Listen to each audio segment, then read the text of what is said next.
మొన్నసారి ఇబ్బంది జరిగింది.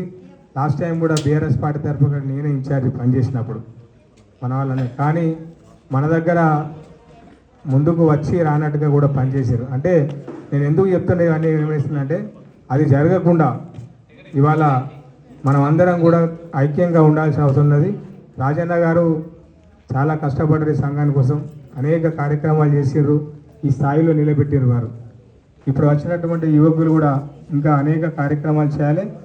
తప్పకుండా మా తోడు గోదావరి నుంచి వెళ్ళి ఏది కావాలన్నా మనకు ఉంటుంది.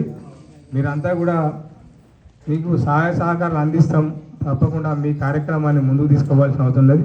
నేను మా రాజబాబు గారి ఒక సూచన, ఇక్కడ మహిళలు కూడా చాలా ఉన్నారు, ఒక మహిళా కమిటీ కూడా ఏర్పాటు చేయి.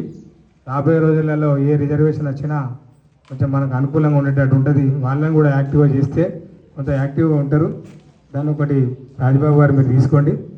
అలాగే ఈసారి లక్ష్మీపురంలో ఎలకలపల్లి కూడా కలిసింది సార్, గేట్ కలిసింది కనుక ఎక్కువ మెజార్టీ ఉంటుంది కనుక మొన్ననే వార్త వచ్చింది, మనం అంతా కలిసే ఉంటాం, కార్పొరేషన్లకు వస్తారు కనుక అందరూ కలిసి ఈసారి ఇక్కడికి మళ్ళీ